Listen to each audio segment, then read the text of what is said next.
menentukan ya di waktu subuh ketika kita memulai dari sejak bangun malam ya, tahajud, kemudian tilawah Al-Quran, dan melakukan aktivitas ya di rumah. Kemudian dalam kesempatan subuh kita menyempatkan walaupun hanya 30-40 menit. Nah, mudah-mudahan ini menjadi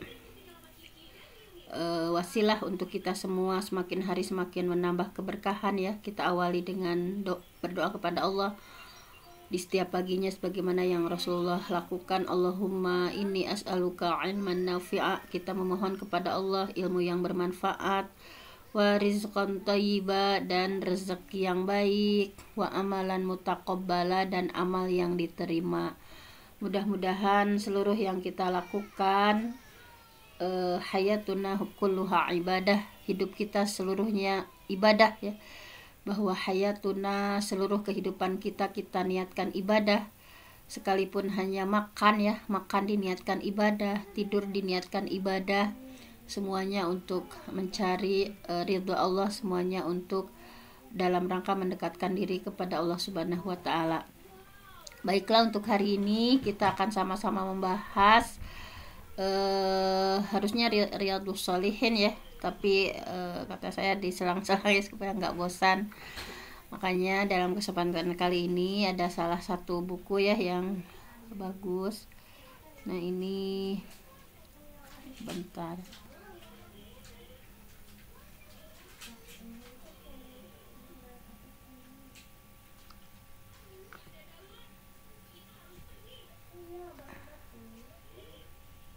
Nah, ini tentang sehat ala Rasulullah Shallallahu Alaihi Wasallam ya. Nah, ini mudah-mudahan bisa diteladani oleh kita semua bagaimana Rasulullah Shallallahu Alaihi Wasallam. Nah, ini salah satu buku ya. Mohon maaf tidak bisa dibagikan karena ini hak ciptanya ya, penulisnya. Nah, kita hanya bisa membahas saja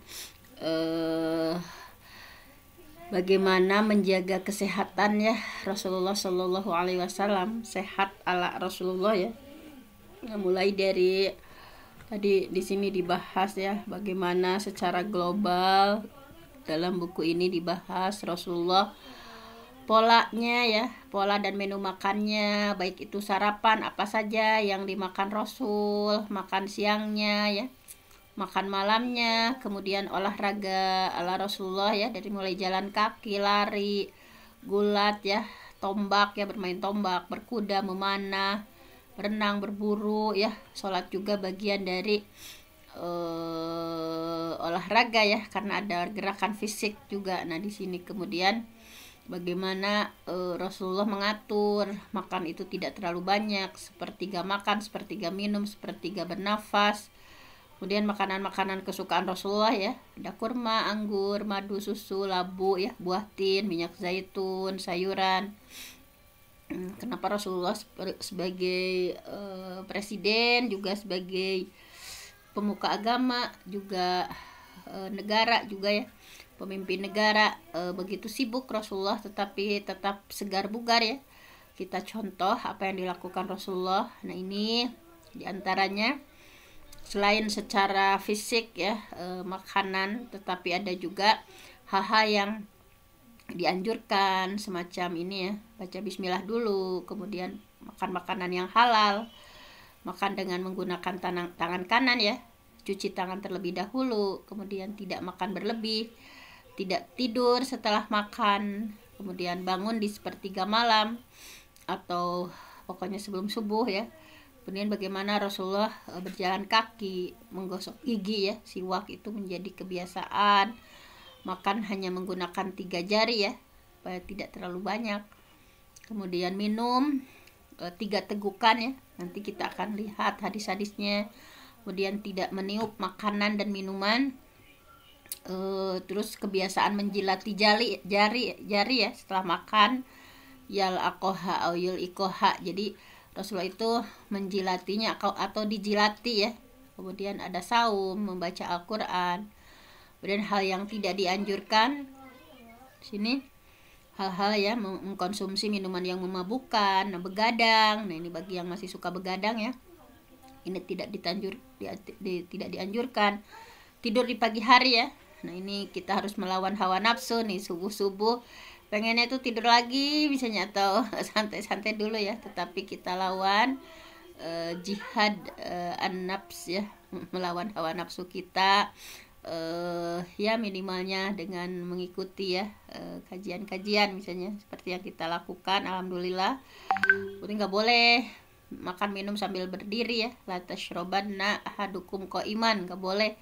Kemudian berburuk sangka, nah ini juga berpengaruh terhadap kesehatan ya, suudzon ya, tapi harus senantiasa positive thinking, husnuzon. Tidur berlebih, kemudian larangan-larangan Rasulullah yang mengenai tidur. Nah, kita akan bahas selintas-selintas saja, mulai dari pola makan dan makannya dan menu Rasulullah ya, menunya seperti apa. Nah, kita lihat bagaimana sarapan Rasulullah ya. Nah, di sini langsung saja ya, to the point ke sini. Jadi sesuai syariat Islam kita melihat pola makan Rasulullah itu. Kalau kita di Indonesia ya, kebiasaan sarapan itu dari jam 6 ya sampai jam 10. Nah, kalau bagaimana kita lihat Rasulullah ya, Rasulullah itu sarapannya, nah ini tidak banyak-banyak ya. Bagaimana dengan sarapan ala Rasulullah SAW? Apa saja yang dikonsumsi ya sebagai menu sarapan? Nah ini di sini nih bisa dilihat. Nah ada madu ya. Jadi Rasulullah itu dalam beberapa riwayat hadis ya disampaikan bahwa beliau itu terbiasa sarapan dengan segelas air yang dicampur 1 sendok madu. Jadi 1 gelas air ya ditambah 1 sendok madu. Ini terlihat sederhana ya, tetapi khasiatnya luar biasa. Nah, jadi kemudian di sini memang madu itu dalam Islam memiliki kedudukan istimewa ya. Tentang madu itu dibahas di surah An-Nahl ya. Di surah An-Nahl, nah di sini bisa kita lihat ya, An-Nahl ayat 68 ya, ayat 68 sampai 69, bahwa madu itu memang istimewa dalam Islam ya. Nah kita lihat di surah An-Nahl-nya itu bahwa memang dari wa auha rabbuka ilan nahli ya, wa auha rabbuka ilan nahli anit takhidhi minal jibal buyuta wa minasyajari wa mimma ya'rishun. Oh, jadi dari perut lebah itu keluar minuman ya, yaitu berupa madu yang bermacam-macam warnanya ya.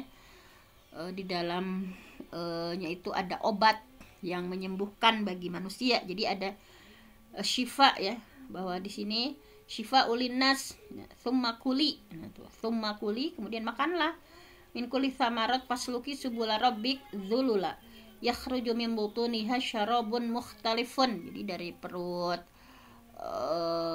lebah itu ada macam-macam warna ya.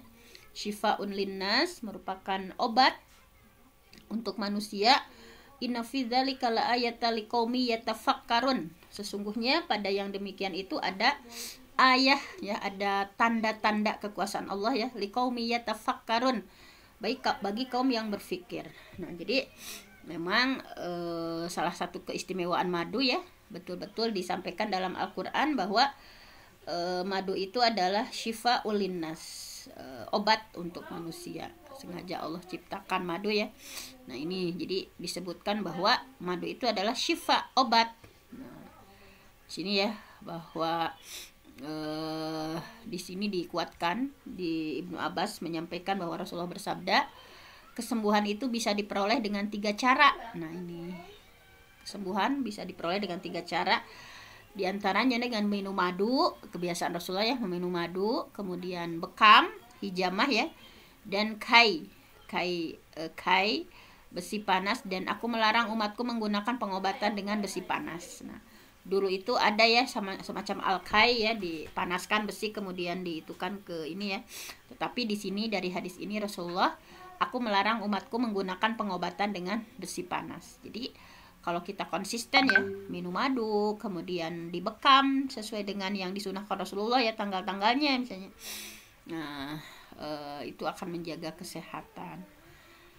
Nah, kemudian setelah pagi-paginya ya, kemudian kita lihat bagaimana nah Rasulullah selain madu ya yang dengan diteteskan ke tadi ya 1 gelas air, kemudian juga tidak lupa dengan 7 butir kurma ajwa. Nah, ini kebiasaan Rasulullah ya, 7 butir kurma ajwa. Nah, jadi selain madu, Rasulullah juga mengkonsumsi kurma ajwa sebanyak 7 butir di pagi harinya. Nah, kurma ajwa ya, ini berasal dari Madinah, salah satu jenis kurma terbaik. Nah, keistimewaan dari kurma ajwa itu, di sini ada hadisnya ya dari Sa'ad bin Abi Waqqas bahwa Rasulullah SAW bersabda, barang siapa yang mengkonsumsi kurma ajwa ya di pagi hari, maka pada pagi hari itu tidak akan terkena racun ataupun sihir. Jadi dihitung ya, misalnya nggak ada ya yang kurma yang ada saja misalnya kurma, kalau di sini Rasulullah betul-betul yang kurma terbaik, kurma ajwa, maka diantaranya dijamin tidak akan terkena racun, tidak akan terkena sihir. Nah, karena kurma ajwa itu berasal dari surga dan kurma ajwa itu adalah obat dari racun. Nah, ini ada hadisnya ya. Nah, di sini dikisahkan bahwa 7 butir kurma ya berhasil menyelamatkan nyawa Rasulullah. Nah, tapi tentu saja ini ya semuanya atas biiznillah, semuanya atas izin Allah. Nah, ketika saat perang Khaybar ya, Rasulullah mendapatkan kiriman makanan ya berupa daging dari seorang perempuan Yahudi. Kemudian Rasulullah SAW mengundang para sahabat untuk ikut karena dikirim daging ya oleh perempuan Yahudi. Kemudian Rasulullah mengundanglah para sahabatnya untuk menikmati makanan itu. Nah, kemudian ketika Rasulullah memasukkan suapan pertama ya di mulutnya, tiba-tiba beliau mendengar daging itu berbicara ya. Daging itu berbicara dan mengatakan kalau dirinya beracun. Kemudian Rasulullah memuntahkan ya daging itu. Beliau segera memberitahu para sahabat yang tadi mau siap menyantap hidangan nggak jadi gitu ya. Nah, subhanallah. Nah, kemudian para sahabat pun mereka nggak jadi ya. Mereka secepatnya membuang daging itu ya di tangan masing-masing. Nah, namun sayangnya salah seorang sahabat Rasulullah bernama Bishr bin Al-Barra ya, Bishr bin Al-Barra terlanjur memakan daging itu ya yang sudah beracun itu, sehingga Bishr bin Barra keracunan dan meninggal dunia saat itu juga. Sementara Rasulullah berhasil selamat karena sebelumnya beliau mengkonsumsi 7 butir kurma ajwa. Nah, jadi dengan mengkonsumsi 7 butir kurma ajwa bisa menangkal racun ya, bisa menangkal sihir.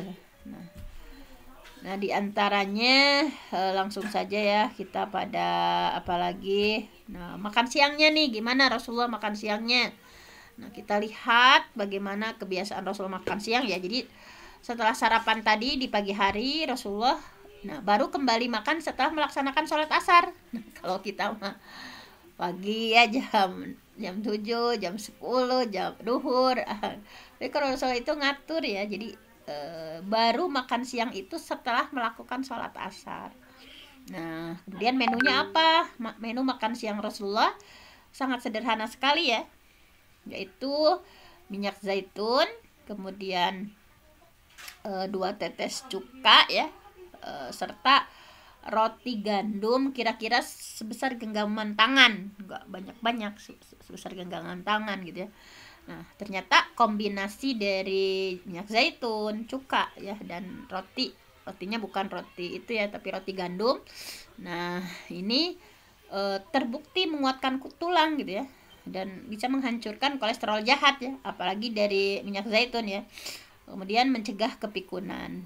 Nah, tadi kan roti ya dari gandum itu sangat luar biasa sekali ya vitaminnya. Nah, ini seperti ini ya roti gandumnya, yang biasa ada kita di Kuta juga ya. Kemudian minyak zaitun ya dicampur dengan roti itu sangat kaya manfaat ya. Nah, jadi di beberapa negara yang penduduknya sudah terbiasa ya mengkonsumsi minyak zaitun dengan cara dicelupkan pada roti ya ataupun nasi. Nah, maka jarang ditemukan yang stroke. Kalau di kita di Indonesia ya sangat banyak gitu ya. Dan yang terbiasa mengkonsumsi minyak zaitun ini dibiasakan minyak zaitun 2 sampai 3 sendok setiap kali makan. Jadi ternyata dalam setiap 2 sendok minyak zaitun ya mengandung antioksidan nabati yang sangat tinggi. Nah, luar biasa sekali ya. Nah, ini sini ya kandungannya sangat luar biasa sekali minyak zaitun ya. Ini buah zaitunnya seperti ini ya asalnya. Memang sudah minyak zaitun itu memang istimewa ya dalam surah At-Tin bahwa Rasulullah senantiasa menganjurkan umatnya untuk menggunakan minyak zaitun. Dalam surah At-Tin ya wattini wazaitun, demi buah tin dan buah zaitun. Nah, jadi disebutkan nama buah tadi dalam Al-Qur'an. Nah, ini tentu saja maksudnya ada hikmah yang besar ya yang tersembunyi di balik itu. Nah, ini ya minyak zaitun, kemudian manfaat-manfaatnya. Nah, kemudian pola makan dan menu makan malamnya. Nah, jadi ketika makan di malam hari ya, menu utama makan malam Rasulullah adalah sayur-sayuran.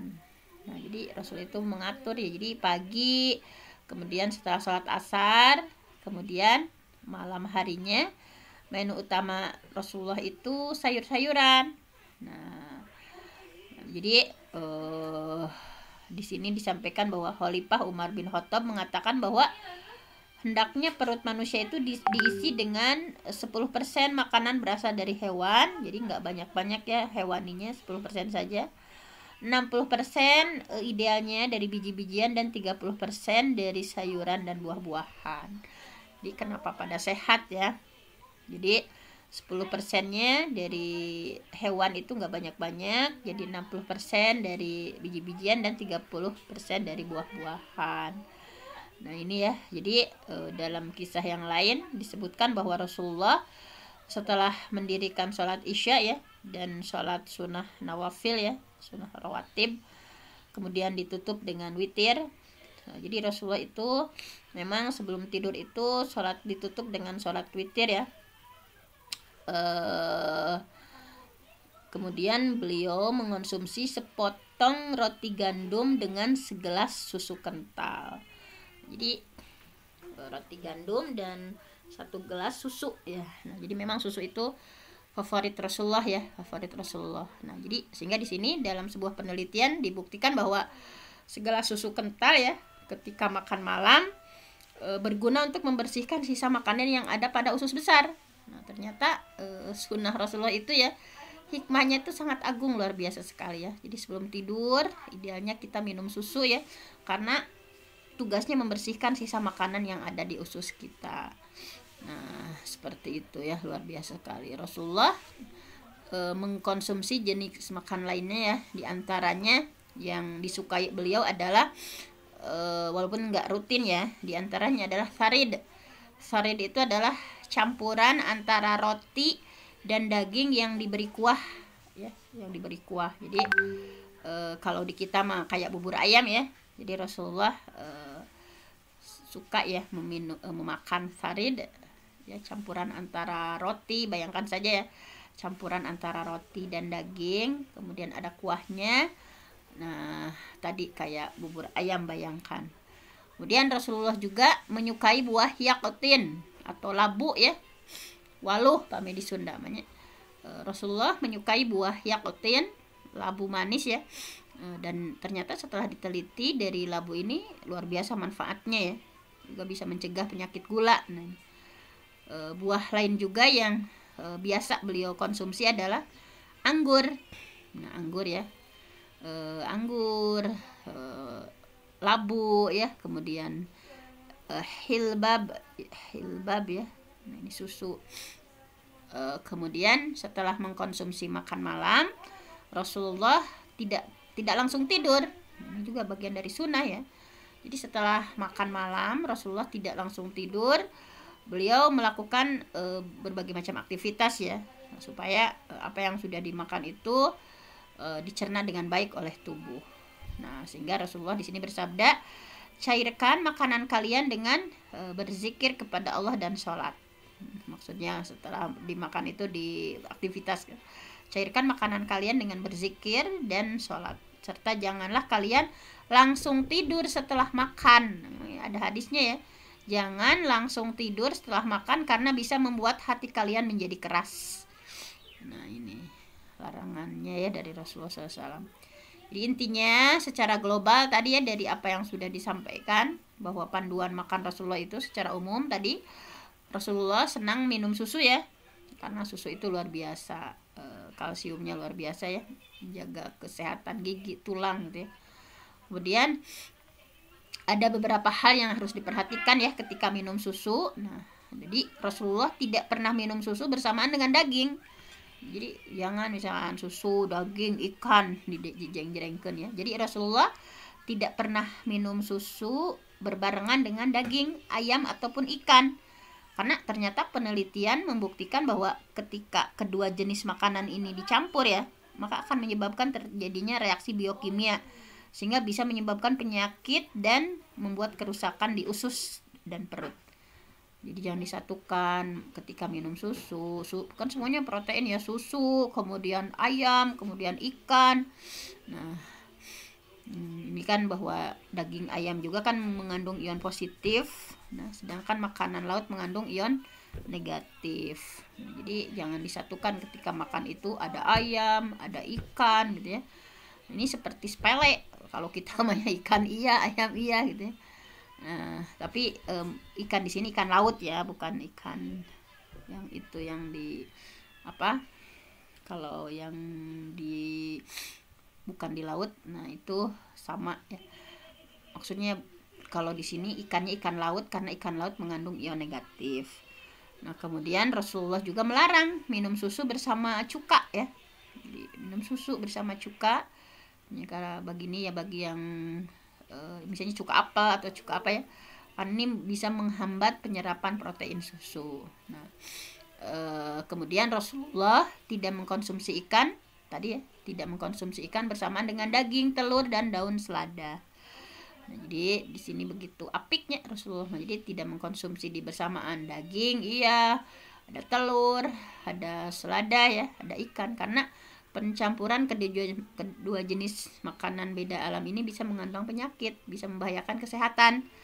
Nah, kemudian Rasulullah juga mengkonsumsi buah-buahan terlebih dahulu.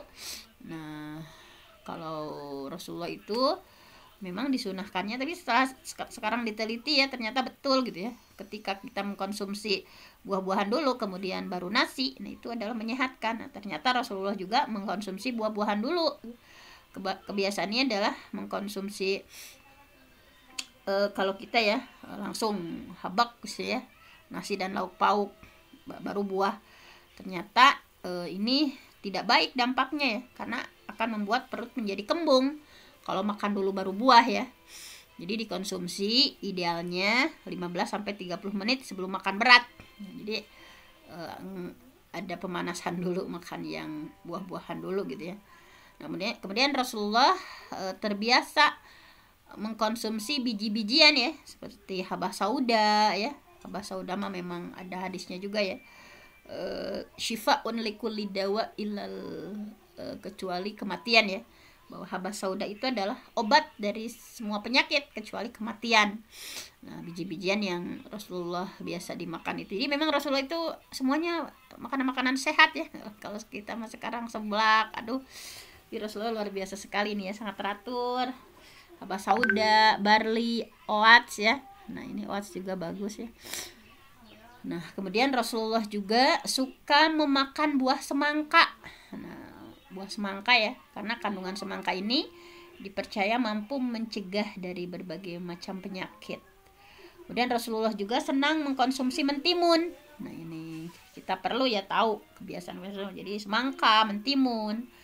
Karena mentimun juga ini ya luar biasa sekali ya vitamin C-nya ya. Ini menjaga kesehatan syaraf. Kemudian Rasulullah juga senantiasa tadi madu ya, madu dan minum air. Jadi ketika minum, Rasulullah itu memang mengajarkan untuk diteguknya itu perlahan-lahan ya, tidak langsung lek lek lek lek satu gelas. Jadi Rasulullah juga kan ada hadisnya ya, melarang untuk walayata nafas ya, jangan bernafas di dalam tempat minum air gitu. Jadi ketika minum itu jangan sambil bernafas, tapi ditahan dulu gitu ya. Nah, karena kalau kita minum sambil bernafas, ini ya, udara yang dihembuskan dalam air mengandung kuman yang berbahaya bagi kesehatan.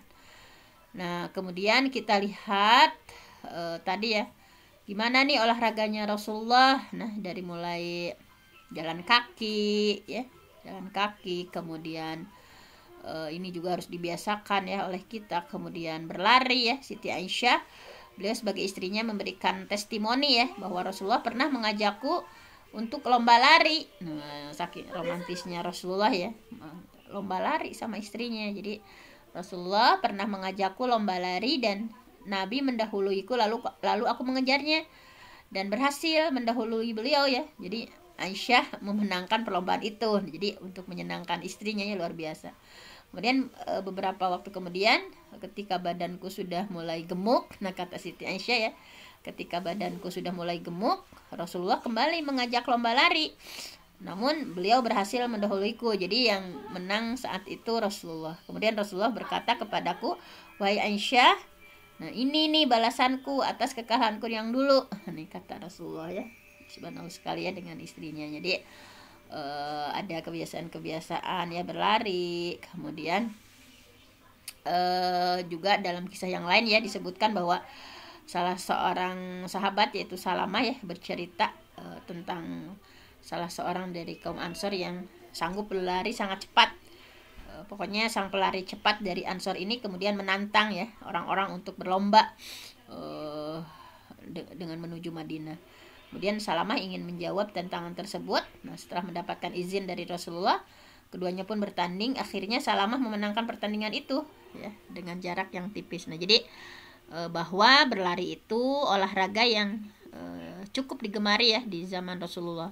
Bahkan Rasulullah pun pernah melakukannya ya. Tadi ya pada kisah tadi bagaimana dengan istri tercinta ya Siti Aisyah ya. Nah, intinya berlari itu aktivitas yang sangat menyehatkan ya. Nah, kemudian selanjutnya adalah gulat. Nah, ini gulat ya. Gulat juga ini disampaikan ya bahwa Rukana, salah seorang pemimpin Arab yang terkenal dengan sangat kuat ya, pegulat, memiliki tubuh besar, kekar ya. Dan Rukanah memeluk Islam ya setelah berhasil dikalahkan oleh Rasulullah. Nah, dengan gulatnya itu ya, Rukanah masuk Islam setelah berhasil dikalahkan oleh Rasulullah, dan Rukanah meninggal dunia ya pada saat kekhalifahan Utsman bin Affan. Nah, ini Rukanah jadi dicontohkan dalam riwayatnya ya, bahwa pegulat namanya Rukanah yang tangguh tetapi bisa dikalahkan oleh Rasulullah SAW. Jadi dari cerita tersebut bisa disimpulkan bahwa Rasulullah ya tadi tentang bagaimana olahraga diantaranya yang ada di zaman Rasulullah ya, diantaranya dengan gulat.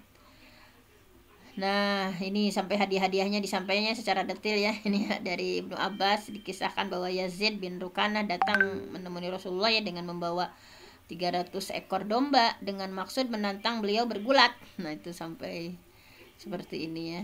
Nah, kemudian apa hadiahnya kalau aku berhasil mengalahkanmu? Tanya Rasul ya. 100 domba ini, kata Yazid ya sambil menunjuk dombanya. Kemudian Rasulullah pun bergulat ya, dan dalam duel tersebut Rasulullah berhasil sebagai pemenangnya. Nah, jadi sama ya seperti yang pernah dilakukan ayahnya Yazid, rupanya penasaran dan menantang Rasulullah untuk kedua kalinya. Kemudian ya inilah intinya ya, sudah nggak terlalu banyak diceritakan. Pokoknya dari kisah itu terlihat bahwa Rasulullah adalah kuat, tangguh gitu ya, bahwa kekuatan dan ketangguhan beliau itu mampu mengalahkan para jawara gulat ya di masa itu.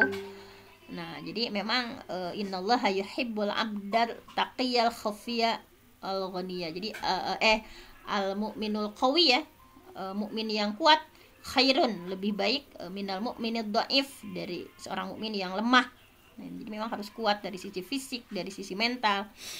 Nah, ini karena memang dengan gulat itu bisa menambah stamina ya, menambah keberanian, rasa percaya diri, waspada. Nah, kemudian juga tombak. Nah, bahwa Rasulullah pernah mengizinkan ya orang-orang Habasyah, Ethiopia, bermain anggar atau tombak di dalam Masjid Nabawi. Beliau kemudian memanggil Aisyah untuk menyaksikan permainan itu ya, ditonton gitu ya, ditonton. Wahai Humaira, Humaira wahai yang kemerah-merahan ya. Sangat romantis sekali Rasulullah ya ketika memanggil Siti Aisyah. Wahai Humaira, wahai yang kemerah-merahan, apakah kau mau melihat mereka? Kemudian Siti Aisyah menjawab iya. Maka Rasulullah SAW berdiri di depan pintu. Kemudian Siti Aisyah datang dan meletakkan dagunya di pundak Rasulullah. Nah, seperti ini ya, dan menempelkan wajahnya pada pipi Rasulullah. Kemudian mengatakan di antara perkataan mereka ketika itu adalah Abul Qasim adalah seorang yang baik. Jadi memuji ya. Abul Qasim itu kan Rasulullah. Kemudian Rasulullah menjawab lagi, apakah sudah cukup wahai Aisyah? Ia menjawab, jangan terburu-buru wahai Rasulullah. Maka beliau pun tetap berdiri. Nah, jadi itu romantisnya Rasulullah nonton ya sambil berdiri, Siti Aisyah dagunya seperti ini ya. Jadi memanjakan istrinya. Kemudian Rasulullah mengulang lagi pertanyaannya, apakah sudah cukup wahai Aisyah? Namun Aisyah tetap asik gitu ya nonton ya, tetap menjawab, jangan terburu-buru wahai Rasulullah. Sehingga Aisyah mengatakan bahwa sebenarnya bukan karena aku senang melihat permainan mereka, tetapi aku hanya ingin memperlihatkan kepada para perempuan bagaimana kedudukan Rasulullah terhadapku dan kedudukanku terhadapnya. Jadi menjadi contoh ya bagaimana seorang suami ke istri itu menyenangkan ya. Kemudian sama istrinya juga. Nah, jadi tadi ya, olahraga tombak atau anggar ini terkenal ya di zaman Rasulullah. Nah, walaupun belum semodern sekarang ya. Jadi memang dibutuhkan sekali ya ketangkasan dalam permainan ini. Supaya nanti ketika perang ya, di medan perang itu, ketika di medan jihad sudah terbiasa. Nah, mungkin karena waktu juga ya nih, selintas-selintas saja ya. Berkuda, nah misalnya berkuda ya, bahwa Rasulullah menyampaikan tadi ya di sini, sehingga Rasulullah pernah mengadakan pacuan kuda dan memberi hadiah kepada pemenangnya. Nanti kan untuk peperangan itu ya, kemampuan berkuda sangat dibutuhkan gitu. Nah, kemudian selain berkuda memanah ya, memanah juga. Nah, ini olahraga Rasulullah ya. Kemudian nah di sini ada hadisnya. Segala sesuatu yang tidak mengandung zikrullah kepada Allah ya, maka itu adalah kesia-siaan dan main-main, kecuali hanya 4 perkara. Nah, yaitu senda gurau suami istri, kalau itu mah ada pahalanya ya. Melatih kuda, berlatih kuda, berlatih memanah, dan mengajarkan berenang. Nah, ini jadi olahraga-olahraga yang dicontohkan ya, disunahkan oleh Rasulullah Shallallahu Alaihi Wasallam. Nah, berenang ya, ini muru auladakum bisibahah, perintahkan anak kalian untuk berenang ya, warimayah, dan sibahah berenang, kemudian berkuda, memanah ya, rimayah, kemudian berburu. Nah, ini berburu, kemudian apalagi sholat juga di sini penulis menyampaikannya bagian dari hal-hal yang menyehatkan juga, dari mulai lihat takbiratul ihramnya ya, bentuknya sempurna seperti ini, kemudian ruku ya, ruku yang 90 derajat seperti ini. Nah, ini sangat menyehatkan sekali ya. Nah, kemudian gerakan ini itu kalau dari sisi medis fungsinya menjaga kesempurnaan fungsi dan posisi tulang belakang. Nah, ini gerakan ruku itu ya, menjaga kesempurnaan fungsi dan posisi tulang belakang sebagai penyangga tubuh dan pusat syaraf. Nah, ini luar biasa sekali ya. Dari tidal ini sebagai latihan untuk memperlancar pencernaan. Jadi pada posisi tidal, organ-organ pencernaan secara bergantian mengalami pemijatan dan pelonggaran. Sujud ya, sujud.